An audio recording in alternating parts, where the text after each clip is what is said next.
भाजपाचे महाराष्ट्राचे सहप्रभारी नाशिक दौऱ्यावर. भाजपाचे महाराष्ट्राचे सहप्रभारी मध्य प्रदेशचे माजी मंत्री आणि माजी लोकसभा सदस्य जयवंत पोयाजी यांनी नाशिक दौऱ्यादरम्यान त्र्यंबकेश्वर येथे त्र्यंबकराजाचे दर्शन घेतले.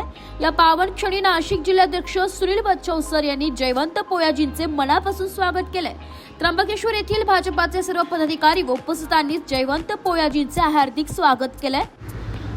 जयवंत पोयाजी यांनी त्र्यंबक राजाचे दर्शन घेताना त्यांच्या भक्तिभावाचे काही शब्द मांडले, ज्यामुळे धार्मिक वातावरणात एक वेगळाच आनंद आणि ऊर्जा निर्माण झाली आहे. या अभूतपूर्व भेटीच्या निमित्ताने स्थानिक प्रशासन व भाजपच्या पदाधिकाऱ्यांनी यशस्वी आयोजन केले. यावेळी जिल्हाध्यक्ष सुनील बच्छावसर यांनी अधिक माहिती दिली आहे.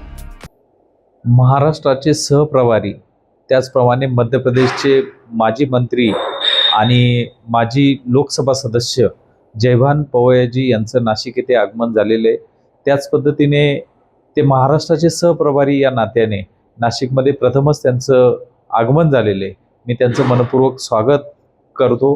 त्याच पद्धतीने आज पदाधिकारी आणि कार्यकर्त्यांनी त्र्यंबकेश्वर येथे भेट घेऊन त्यांचं स्वागत केलं आणि त्र्यंबकरायाचं दर्शन घेतलं. मी पुन्हा एकदा भारतीय जनता पार्टी नाशिक जिल्ह्याच्या वतीने त्यांचं मनपूर्वक स्वागत करतो. धन्यवाद. वृत्तसंकलन विभाग नाशिक, लोकशाही न्यूज नाशिक.